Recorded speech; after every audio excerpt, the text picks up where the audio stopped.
Hi, everyone. We're just going to give it a couple minutes and have a few folks jump on, and then we will get started.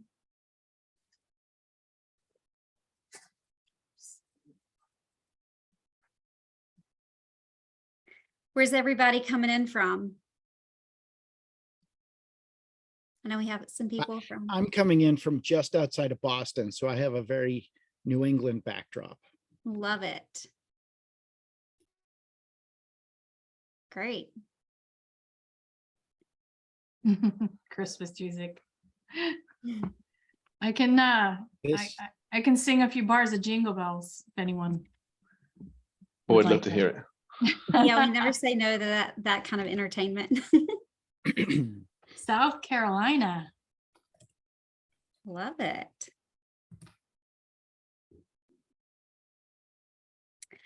Awesome. So let's go ahead and get started. We have a great program for y'all today.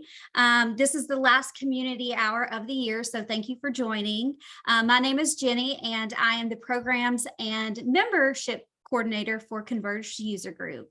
If you're not familiar with the user group, we're a community focused on connecting prospects and users of Dell's CI and HCI technologies and solutions. We do this in a variety of different ways, including virtual programs like this, virtual reality programs, which is also very unique and interesting. So check those out when you see them in your inbox, and as well as in-person events. We do this so we can bring best practices to our members and share ideas. We have some really great opportunities and events coming up this next year in 2023, which we'll touch on at the end of the program today. But keep an eye out on a lot of in-person and virtual programs for 2023. For today's event, I would just like to remind everyone to use the Q&A function or the chat box to ask any questions or to continue with the dialogue that we're having amongst the speakers. Also, lastly, we will be inputting a survey link in the chat box towards the end of the survey or at the end of the program. Please fill that out to give us some insight. Your feedback is extremely appreciated to us. This helps us indicate what future events might look like. So with that, David, I will go ahead and pass it over to you. All right, thanks. Welcome, everybody. For those of you who've been with us through 2020 and 2021 and now 2022, what we tried to do with the December community hours, take a look back, gather people together, talk about what's worked, where they've seen a lot of things going, and then look forward and what can we expect. And what better group of folks to do that with than our own board members. So we've gathered a bunch of folks today, and we're going to have a roundtable discussion. We're going to touch on things like, hey, we were back in person this year. What do you think about automation? Where's security going? Or how are you thinking about security now? And who knows what else we'll talk about. I'll let the board members introduce themselves before we get started into the conversation. But we'd love to get you involved as well. So if you have questions or if you hear something that you'd like us to follow up on, please reach out through the Q&A, through the chat, as Jenny said, and let us know. Thanks again for our sponsors for making this possible, Dell Technologies, VMware, and Intel. And we are going to get started. I have, let's see here, I have 1, 2, 3, 4 of my board members with us today. We might be joined by a 5th or a 6th. A couple of people have some challenges that they're trying to extract themselves from, but we're going to have a great conversation. Chris Stanley, Adam Little, Suzanne Pickett, and Nigel Moulton are all joining. And in that order, could you please introduce yourselves, board members?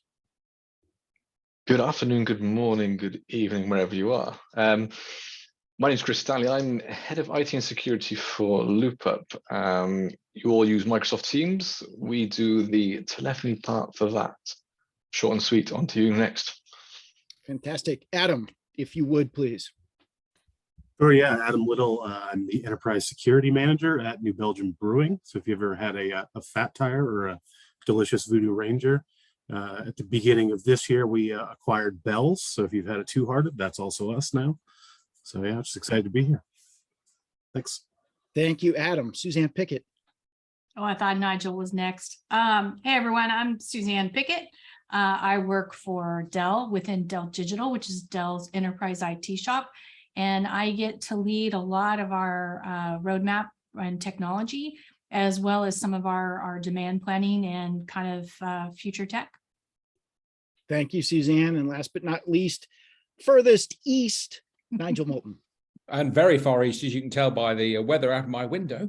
Yes. And you're not falling for that one. But hey, everyone, Nigel Moulton. I was a CTO at Dell in the Infrastructure Solutions Group, but I now work independently here in the UK as effectively a gun-for-hire CTO, working across a number of different industry verticals, currently engaged with 4 clients. Fantastic. And thank you. Thanks all for joining. One of the things that we did this year that we haven't done for quite some time is we got back in person. We were able to do our in-person annual meeting at Dell Technologies World. We did an in-person meeting at San Francisco for VMware Explore. And then we just most recently did another in-person meeting in Barcelona for VMware Explore Barcelona. That was fantastic. I think it was great being back in person. Personally, it felt like this odd dichotomy of it's been so long and it felt like it had only been yesterday in the thing person, but really it just drove home to me that there's so much value available when you do get back together, particularly if you haven't been together for quite some time. Now, I know that this year made it challenging. People didn't know what the protocols might be, and we were kind of working through that. Next year, as a board, you guys have really pushed for, we need to do more in-person meetings.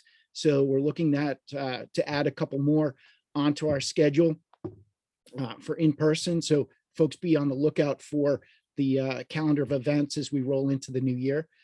But Chris, you were talking earlier about, I think you had a team meeting recently and some of the feedback you got from your folks. Yes, yeah, we as a management team, we met last week in London, and I've been in LoopUp almost 3 years, and there was people I hadn't met physically there. So speak to them regularly day to day on Teams and in meetings. But yeah, I think everyone took from that experience, it was definitely felt more collaborative, and just those personal bonds become stronger from being in person. So I think it's always a case for hybrid, in my opinion, bit of both. Yeah, absolutely. And Adam, you talk about hybrid. You had a neat experience this year, so you kind of saw both sides. Care to elaborate a little bit on like DTW versus VME? Yeah, for sure. I think obviously anytime you have time to get together and see people in person, that's super valuable. But I think also as the pandemic went on and on, right, it was trying to find new ways to engage with folks, new ways to get people involved. So I think VR and what we did DTW was awesome. It was very nice to bridge those gaps and bring people together. But as we move towards the end of the year in Barcelona, it was great to see everyone in person. So I think that nothing could truly replace that, getting to meet people and talk to people. And the lots of times in those in-person meetings, it's the sidebar conversations that are really valuable, right? Really getting into the weeds on something that you're looking to solve or something you need some outside influence on. That's always super valuable, I think. Yeah, absolutely. And I think it was great that you mentioned the VR and how we we blended VR and in-person, or how Dell did at VME San Francisco. And we're looking to partner with Dell to figure out how we can bring more of that stuff in the coming year. But the sidebar conversations, what is interesting about VR and is beneficial, and for the folks who've been to our VR lounge and activities, if it's been a while, we're going to have one in February. So charge your headset and register for that. The VR does afford you that breakout, kind of that sidebar conversation after the formal presentation. And you just can't figure that. We haven't figured out how to do that with Zoom yet. So that'll be neat to see how we balance that as we go forward. And everybody might have noticed we are now at 6. So welcome Matt Wakefield, the board vice president. Matt, you want to say hi to folks and a little bit of background for context? Yeah, sure, everybody. I am the vice president of the Converged user group. I also have my day job. I'm a director at Oshkosh Corporation, multinational manufacturing company. Thank you, Matt. Thanks for coming. Yeah, thanks for making it. This is great. Not seeing any questions in the chat or in the Q&A, so we can continue on. Suzanne, we were talking a little bit earlier about, what was this year really about, or what might be some key trends that we're learning from now that people can also apply in 2023. Automation and security are two topics that regularly come up, and I think they're important. And we'll get to the security, but I want to talk a little bit about the automation with you right now, because one of the things you've been doing since you moved to Dell is figure out how to create the self-service, how to advance the automation. And you're doing this on top of all sorts of advanced infrastructure. Can you tell people a little bit about what you're doing, how the infrastructure is helping that, and then share some of the conversations that people where they are on the journey might benefit from? And Yeah, folks, absolutely. be ready to jump in. Oh, absolutely. And I think you nailed it. It is a journey, right? Everyone needs to start somewhere. You're not going to start with a fully baked, ready to go, comprehensive service catalog that people can just check out and put in a cart and go. But I think what's really important is to start, right? You've got to start with the things that are costing you the most amount of time and just toil and churn, the things that are just repeatable over and over and over again. And if you can do that, and it takes away some of the valuable time that you're spending as an engineer or administrator or architect, focusing on that day-to-day stuff, and you free that up, maybe you look at the thing that people want the most from you. For a lot of us, that's still something like a VM as a service, an operating system, or a database as a service, maybe a container as a service. If you can just get to the point where you're automating that, provisioning it end to end, and not having people wait in like queue-based wait times, whatever your service desk solution is, it's still pretty painful these days for someone to open a ticket and then have to wait days, weeks, whatever they're waiting to get something, right? So one of the things that we've done internally, and I talk about this a lot with our customers, is we started a couple years ago. When I started at Dell, my boss came to me and he said, internally, I want the same experience that we would get if we went to an AWS or a Google Cloud or Azure or Alibaba. I want that same experience. How do we do that? How do we make it painless to do business with IT? And that's really easy statement to make, right? Not so easy to write the code and do all the thing you have to do. But really what it took was a huge, huge shift from leadership to the engineers to the products, the product managers. We had to even figure out what our products were, right? Was it creating a storage LUN? No, it was storage as a service, right? So shifting that mentality into like an API first, or putting all that infrastructure as code into a pipeline so we could reuse and repurpose that code.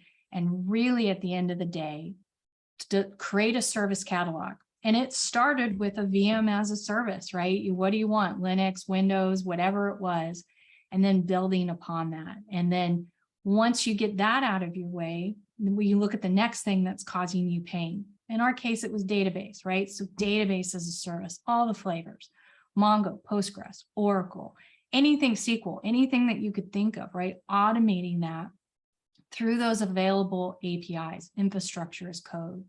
And now, I mean, I wish I could show you, wish we had time that I could show you all today, this incredible self-service product catalog that we have internally. And I can do that. We can do that. We can do a follow-up on that.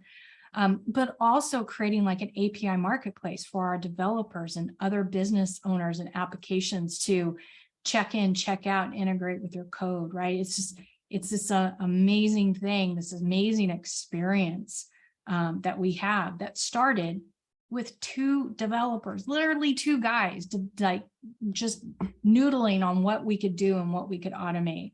So I'll end with this. If you haven't started, start. And then, you take slices of a problem and you solve for them, whether that's DNS or certificate or, security, access controls, whatever it is. You just start, and then you just keep plugging along until you get the thing that you want. And then you go to the next thing and the next thing. Before you know it, you're automating most of your environment. And then you can really start to do some cool things. That's great.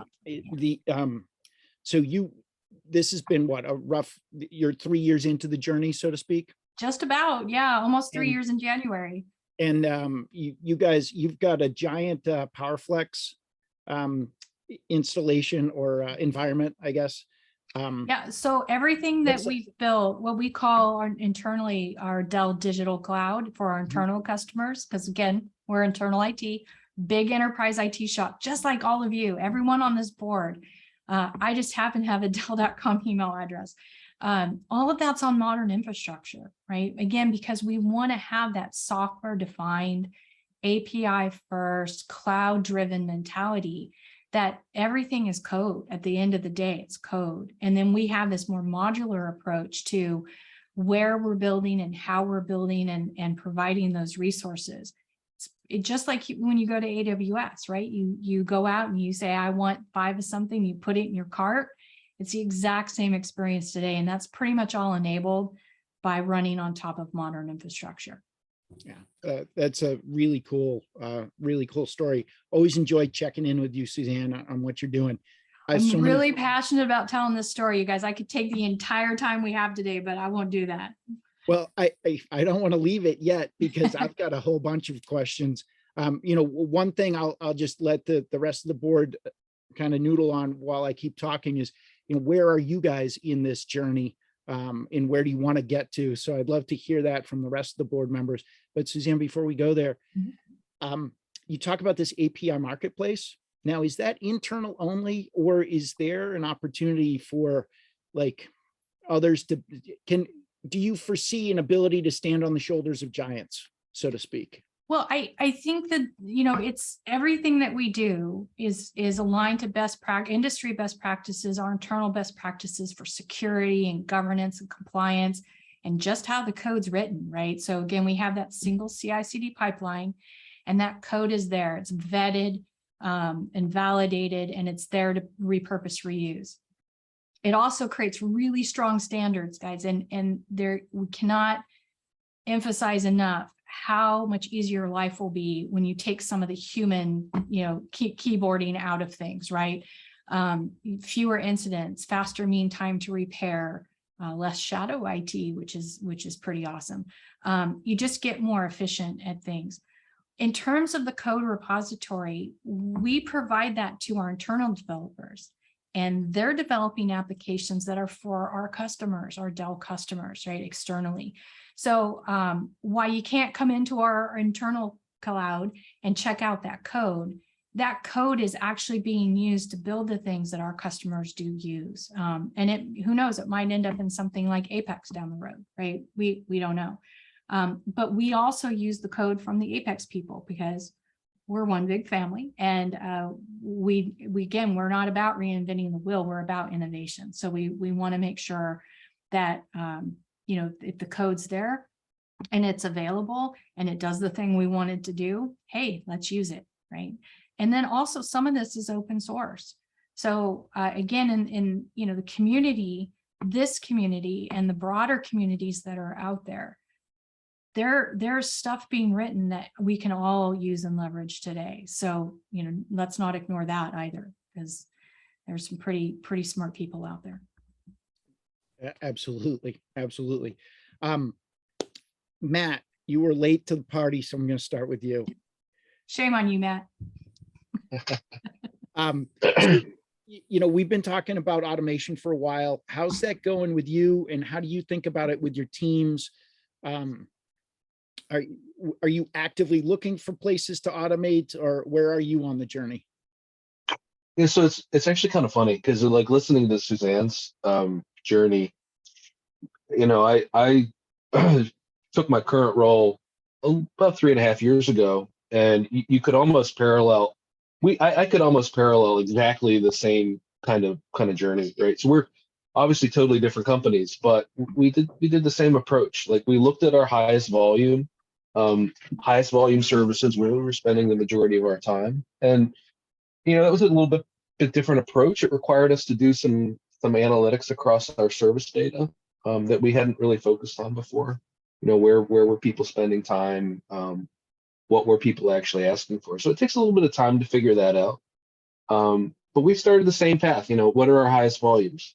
Windows, Linux, VMs, right? Followed by database, followed by, account related provisioning, right? So, I think those are pretty common things with almost every organization. So, I mean, I think you could talk to a lot of folks and probably hear similar stories. There's going to be obviously differences everywhere, but, those have really been our sort of our top efforts in terms of the services that we provision. But like Suzanne said, once you free some of that time, then you can start focusing on some of the more interesting combinations of things and kind of moving up the stack. And really, we've started to move really just in the last year from, beyond initial provisioning really into day 2 operations, which is another place a lot of us spend a lot of time. Move, add, change, delete, responding to requests for more of something, change something, those kinds of situations. So has totally freed up a lot of time on our teams. We've automated a lot of the kind of new, a lot of folks feel very nuisance reporting around, some of the audit activities and things that just require a lot of reporting. Really worked on automating that. We're just continuing the journey into containers and into, up into provisioning higher up into the application stack is really where we're headed. So totally, our journey mirrors Suzanne's, and I suspect probably a lot of folks. And I would reiterate the same thing. Like, just start. It really isn't, find something that is annoying and start with that. And just keep moving. And you have to get that foundation of modern infrastructure underneath you first. Yeah, you do. You certainly have to have a reliable platform, and you also have to work out. We spent a lot of time. Part of our journey was an organizational shift in how we had some of our internal IT structured. So we actually had to figure out process first, because we were a shared services organization doing work for different business units who had different processes. So we had to re-architect a lot of processes, which gave us the opportunity to sort of streamline the process first and then automate it. And that's probably not uncommon, for organizations that are made up of lots of different parts. But yeah, I mean, same message. Get started, do something. Once you get that momentum built and you start to build some of those skill sets, that you kind of you can start to develop that API approach. But that's certainly a journey for folks to get to. I think there's a lot of opportunity just to automate the basics and then just kind of build that momentum and skill sets and then move from there. Adam, I saw you shaking your head a lot there. You have some comments to add or some thoughts to add to the conversation there? Sure, yeah. So I mean, from my side of the table, right, much smaller org than both of you guys probably, and 1,200 to 1,500 employees. But it's kind of interesting when you talk about automation as a concept, because we were already doing a lot of automation in the manufacturing space, right, of collecting different data and making decisions off of that data as you go along, and brewing process and packaging process and things like that. But I really wanted to highlight what Matt was saying, that I think the biggest uptick in getting automation across the board is pick some place that people are frustrated, something that they don't like doing, right? The second you automate that and you realize, hey, instead of wasting your time on this thing that's bothering you, we've automated it. That's kind of that's the gateway drug, right? Of like, here we go, what else can I automate? Right? And it gets people thinking about that. And then also from a security perspective, this is probably a shift that I'm being candid, we're still working through it, but there is this subset from my infrastructure days, right? Of like, oh no, we've got that server that's been around forever. We can't touch it. Don't you reboot it. We can't, like, I don't even want to restart that server. Don't even breathe on it, right? Like, that's such a shift of like, no, that's a resource. It should be disposable. You should be able to just turn up another one, right? So that's a big shift for a lot of people, right? You've had decades of, you're going to have those one-off servers, and that's not applicable to everything. I get it. But understand that in most of your environments, 80 to 90% of your VMs, your services, your databases should be disposable. You could just stand up another one. You could just replace it. From a security perspective, instead of trying to patch that server up, be in a place where you have the APIs, the automation to just replace it with a new server. So I think that's the biggest challenge there is not the technical hurdles to accomplish that. It's the change in the mindset of how do I get there? How do I start with that? And it's just small steps in the automation journey that will lead to big improvements in how you do things. And there's also that element of folks being like, oh no, if I automate this, I'm going to automate myself out of a job. Trust me, we're not automating anyone out of a job. We just have different stuff for you to work on that's hopefully more valuable, more self-fulfilling than those break fix, those account creations, those, like Matt was saying, day two, growing LUNs, growing, storage, making sure your database performance is right. Like all of that should just be something that just hums along. Yeah, absolutely. We with all the automation that we've accomplished, and we've onboarded, I'd say about 78% of our internal applications into our more modern platforms. None of those people have gone away, right? They're just focusing on more value added things, more deeper things, or the next thing, right? And where we started with VM as a service, now we're doing everything from load balancing as a service to GPUs as a service. This is the cool stuff that you can start working on when you take away right-click spinning up something from a template and then having to manage it and patch it and get it all done. The code, once you've got the code base, you just manage the code, and it's so much simpler in smaller chunks, so much. I think there's also an argument to be made for where did you start? Where did you come from, right? So I do some work with VMware, that the customer I'm engaged with, I won't name, but they're a huge enterprise organization, manage 160,000 VMs across 70 data centers globally, and they built their entire consumption layer in open source. And they did it because 5 years ago, there wasn't really an alternative. Yeah. You look at the sort of VMware tool sets, the Cisco tool sets, your NetApp tool sets, they did little bits of it, but they didn't do the whole thing. So this organization took the view that actually we do want to be, Suzanne, where you are, because we see the threat from the Amazons and the Googles of this world in terms of the ease with which you can spin up these services. But we look to the vendor community and we can't find an equivalent. So we're going to build it ourselves. Yeah. And 5 years in, that is a functioning open source based consumption model. The challenge they now have is maintaining it. It's 120 plus engineers. I don't know the budget, but you can imagine. And what we are talking to them about is moving to a standardized based way of replacing that open source consumption layer with something like VMware's vCloud Director, right? Which is more than capable of delivering that now. But if you look back, it wasn't. So I think I hear and agree with everything that's been said, but some of you might be sitting in situations where you have to be somewhat respectful of where you've come from. And the fact the vendor community, if we're being honest, was a little bit slow to pick up on this. I'm not sure we were always front and center in helping get this done, but we are now. And I think given that we're here now, Dave, we used to have this conversation all the time, and you can distill it down. Do you buy it or do you build it?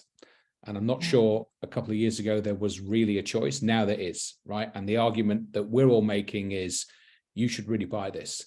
The off-shelf componentry, the API availability, the way in which it can be created is a mind-shift difference from what it was 3 years ago, and certainly 5.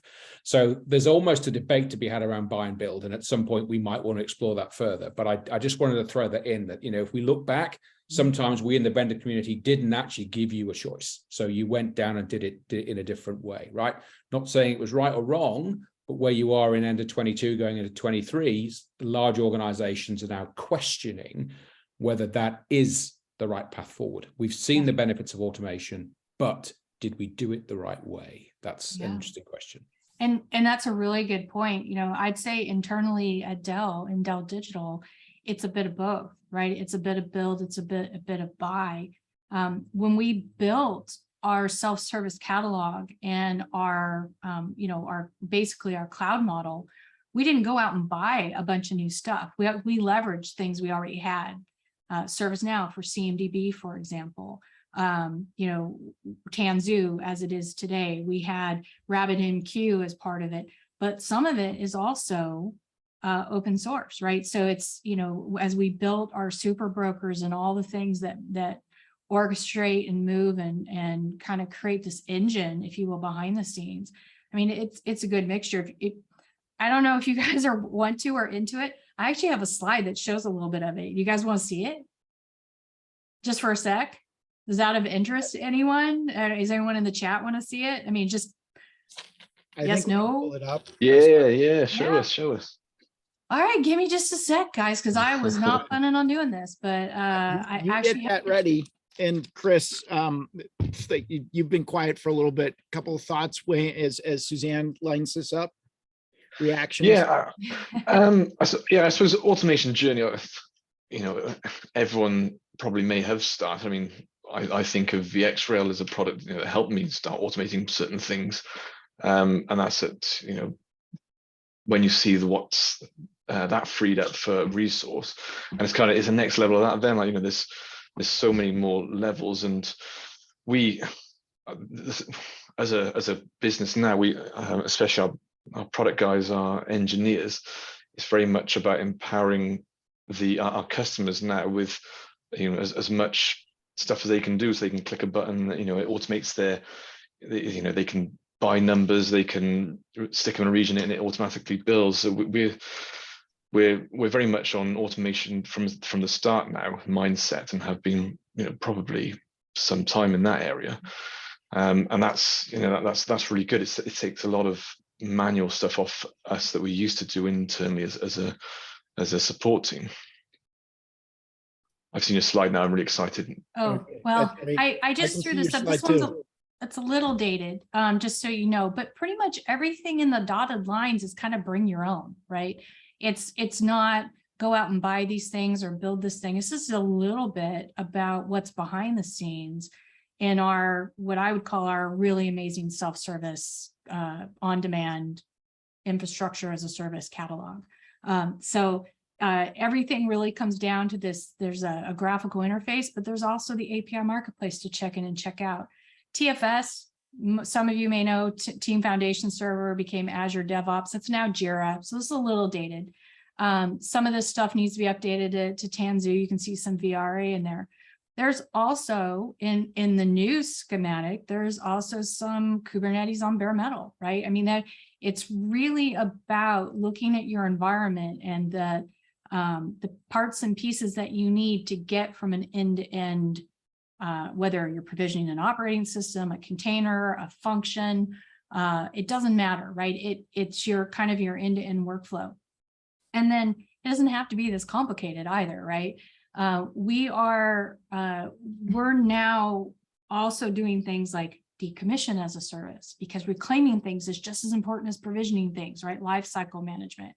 And because all this code is vetted, it's secure, right? And I know we wanted to talk about security. Yep, thanks for that segue. Yeah, we have this compliance goal that we have for all of this code. And if you don't meet the compliance code, your code doesn't get used, right? It can't be checked out. So because we take security very seriously, as we all should. So with that, I'll stop talking. Yeah, well, so, you know, Chris and Adam, both of you kind of joined the board without security in your title, and you've now adopted security in your title.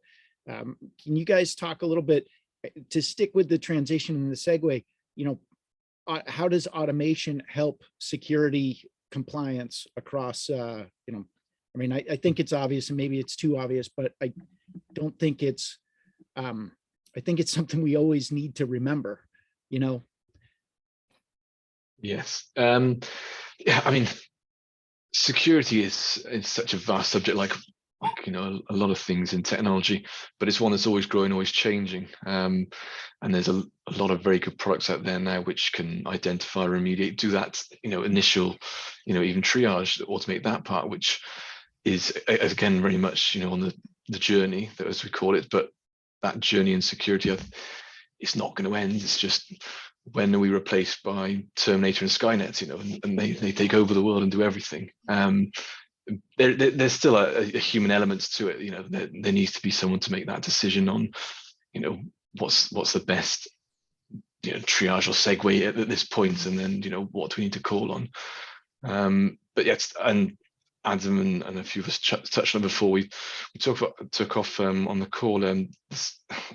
Security. I mean, there's so many products out there, and you can buy module and product and, you know, build all these. But if you haven't got anything to automate or watch all those, or to take all that information, you know, what's the point? You're just creating yourself more issues. And there's a lot of maybe a lot of businesses or people looking at security and think, oh, that sounds really good, or being told by vendors that you should look at this now and do this, without taking a step back and saying, actually, you know, what is the end goal here? Have I got enough resource to manage all this expensive resource, or do I need to take a step back and look at, you know, automation tools and even outsourcing bits that will, you know, take that pain away? And I imagine, you know, one of the things that I see outside looking in, all of my history with special ops, that the weak link is usually a human. Always, So, yeah. you know, when you automate and you can take the human out of you know, particularly repetitive things, you remove the fat fingering, you remove the opportunity for, you know, overseen errors that, you know, don't get caught. So I imagine there's also the point of, if you replicate something and it's bad, it gets replicated bad many, many times. So that's not good. But assuming that you can find the thing that you need to replicate and it's clean and tight, then that should take, you know, that layer of human error out of it, and therefore make it more secure. Adam, is that something that you're seeing, or you've got an angle on? Yeah, for sure. I think you know, that's the biggest selling point for automation, right? Is making sure, to your point, David, it's going to be delivered the same way every time with the same expected outcome. The challenge there is exactly what you said, right? If you have a problem, you're compounding it over and over again. I think this ties a little bit back into what I was saying earlier about getting out of the like server mindset of like, we have this server for this application, right? If it's a service that you're delivering and it's disposable, you should be able to stand it back up. Maybe it's a little hardened or a little different delivery, or you're delivering it through a container, or you're delivering it through an API or something, instead of that server that you're worrying about. Database as a service is a huge one, right? You're trying to chase your tail on patch management. Should that be delivered as a VM, right? If it was delivered as a service, then you're not worried about patching a host VM and patching SQL and patching whatever else it might be that's running on there. So again, trying to limit all of those pieces, which obviously automation can help with. But also at the same time, starting with a good foundation. I think Chris was kind of alluding to this, that everybody and their mother wants to sell you a new security tool, right? And my team echoes this a lot, that they're sick and tired of closing tickets or investigating things that are nothing, right? How do we get to the point where the data is actionable, it's usable, and we're funneling that in, right? So there are a lot of tools and aggregators and things like that, different SIEM tools that can get you to that point where it boils up to where you need to be. So even though we have a security team internal at New Belgium and Bells, we still have SecureWorks to be our 24/7 there, monitoring, basically being our SIM and saying, hey, if you need to wake me up in the middle of the night, wake me up if something's wrong. If there are certain applications that are affected, or you see signs of ransomware, isolate it immediately, right? So just trying to make sure you're getting to the right tools, because there's always going to be some new security tool. I think that was like one of the running gags, is like everybody I've ever seen is that growing PowerPoint slide of how many security vendors there are, right? So realistically, a lot of the security vendors are, this is the Converge user group hot take. A lot of the security tools are solving for us not moving forward with how we deliver our applications, right? There to help you mitigate that point of sale server that's running server 2003 that you don't want to touch, right? That you're terrified about. So realistically, a lot of the problems that are going to occur in your environment can be solved by accelerating application delivery, accelerating, modernizing your workloads, getting to that point where you're not thinking like you were 10, 15 years ago. And I know that's way easier said than done, but as we talk about automation and security, the best thing is to just start somewhere. Matt was talking about that earlier with like automating audit things, like user access reviews and silly compliance things you need to do. Our security insurance this year had a 3-pager that was all about API security and what we're doing. And we're a brewery, right? I can only imagine what the bank security insurance for APIs look like, right? So that's, you know, if somebody is bringing that to you and you're saying, oh, we don't really have a lot in that space, maybe you should. We got to start moving forward, right, with that. So just, you know, start somewhere, get the project going, don't delay, right? Everyone wants to be current with their skill set and stuff they're using. So we had an interesting one, and this might be something that is a broader takeaway and a slightly different angle on this. So at a CTO conference that I was at recently, we had a SOC provider come in and walk us through a ransomware attack. Not in PowerPoint, but in Slido. So they set the scenario. This is what's happened. You're the CEO of this firm. You've just been hit by BitLocker. You got the ransom note. What do you do next? And over the course of the next sort of 60, 90 minutes, we as a group debated what action should we take? How should we do this? How should we do that? How should we do the other? But the net of it was, you know, at the end of it, we all agreed we were going to pay the ransom.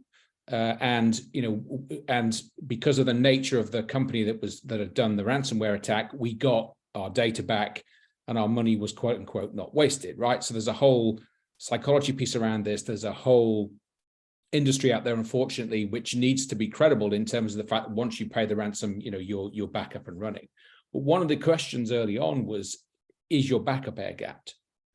Because if your backup's air-gapped, chances are you can restore without having to pay a ransom to these guys. If your backups are not air-gapped, you are just in a world of pain. So an exercise that's worth doing, and I don't know which third party you might use to do this, but to have that conversation with senior IT leaders, even with your board, to say, we're going to walk you through the what if scenario, and this is the worst case scenario. So for those of you who don't think that we're not trying hard enough or that we're not doing these various bits and pieces, there's a role that everybody has to play in the security domain. And as the CEO of the business, if you get this note, guess what? It's not just you that has to act on it. It's an entire team of people. So the more informed you can be by walking through a dummy exercise like that, one of the most fascinating 90 minutes I've sat through this year. It was brilliantly done. And I came away learning just a whole load, right? So I think, you know, we often talk about security in the sort of language that we use, which we're comfortable with. I think elevating it to the what if scenario is again, something we as IT leaders can suggest, recommend, get third parties in to help us, but it's a massively valuable exercise. That sounds really cool. I was going to add to that, Nigel, along those lines. I've been at New Belgium for almost 8 years now, but a previous employer, which will remain unnamed, was hit with a ransomware attack. And this was maybe a decade ago that I set up their backup infrastructure. And if their backups were not air-gapped, they would have been screwed. They literally re-imaged every machine and every server top to bottom in that 2,000 person organization. Right. And the only reason they could do it was the backups were unaffected because they were isolated. So those little things, right? It seems like nothing till it's everything, right? Well, and that's one of the interesting that came out of the conference was, out of 100 companies, what percentage agreed to pay the ransom? 90? 100%. 10. It's 10, 10, right? Yeah. Because you know, in the instance, and you've just summed it up perfectly, Adam, right? If you've got an air gap backup, your get out of jail free card is relatively straightforward. It's for people who don't have it that the consequences are way more. But I was stunned by that statistic, because that I was in the 90-95% range. Out of the 10% that paid, 95% got their data back, right? So yes. There was a transaction, let's say, that ended up with the company being able to be recovered. Honor among thieves. Yeah, bizarrely. These companies have technical support. Even they have teams. A code. They have technical support teams. You know, you can ring them up and say, I've got the .exe file to unencrypt the disk. How do I run it? And I'm not, this is not meant to be funny, but it's, you know, you almost have like a TripAdvisor level of credibility, because because the guys doing the defrauding actually want the community to know that if you do pay them, you are going to get your stuff back, right? It's a better business model. Yeah, that's a different conversation, by the way. But I'm surprised but fascinating. surprised that number's not higher, because I feel like there's probably a cost benefit analysis, right? Of like, Bingo. if this works and we plug this key in, we can be back up and running faster than even if we have a good backup. So And it's we one of those recover stats from- you should have to your hand, right? If the business is down for an hour, what's it cost us? Right. Right. And every year you should reevaluate that stat. If we're down for an hour, what does it cost us? Yeah, Because to be able to put maths and finance onto the table, it brings a different level of conversation than a dark trace thing or somebody else's thing, right? It's just, if we're Yeah. down for an hour, it costs us this. And that's you want to get someone's attention, that's how you do it. And reputation, Super right? interesting. It's not just bottom line, but it's that impact to how people perceive you as a company and doing business with you, right? And that's why security is, I think, top of mind. So. Yeah. So, guys, I love these conversations. I really thank you so much for sharing the time and your commitment to the user group. To wrap this up, I don't think this is the end that we're going to have. I think we'll be circling back to automation and different levels of security. Nigel and Adam, those are some great ideas on further conversations, I think, with security, or maybe even something that we could, well, we'll have to talk about it separately as a board, but maybe there's something that we could help figure out for the members, how they could do that. Because there's nothing like practicing and to walk through something like that, so that should it happen, it's not the first time that you've been hit with those decisions. That's invaluable.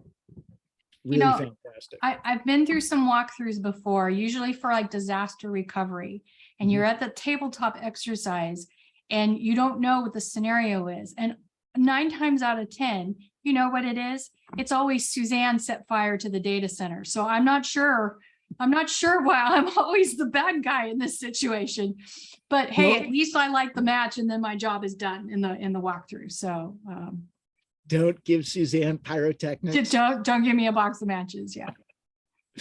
Fantastic. Well, thank you very much. Happy holidays to everybody. Really excited to continue on and see folks in person next year. As we roll through, we're going to do in person. We're going to do things like this. We're going to do VR. If there's more that you want to see from the user group, remember, this is your user group. So reach out to member services at convergeusergroup.com with suggestions that you want to see, or pull any board member aside at an in-person meeting and say, hey, I like this, I don't like that. Could you guys do this? We listen to it, and then, we do our best to deliver. And if we can't, we'll figure out how we can get there or what we can do for you. Thanks again to our sponsors, Dell Technologies, VMware, and Intel. And board members, thank you very much. Happy holidays. Jenny, I think it's back to you. Yeah, thank y'all. That was absolutely great. To David's point, thank you again, everyone, for joining. I did post a link in the survey or in the chat for the survey. If you would just take a few minutes to fill that out, you will be entered in to win a prize, and that will give us more insight as to what you would like to see. And to David's point, we do have our next community hour on January 26th. I have also linked that in the chat, so go ahead and sign up today. And then just keep an eye out in your email and your social media for all of our upcoming events for 2023. If you enjoyed this program and you enjoy being a Converged member, please share future events with your colleagues and your friends. We would love to have them. So with all of that being said, happy holidays, everyone, and we will see you next time. Happy holidays. Happy holidays, everybody. Stay well, stay Bye, safe. everybody.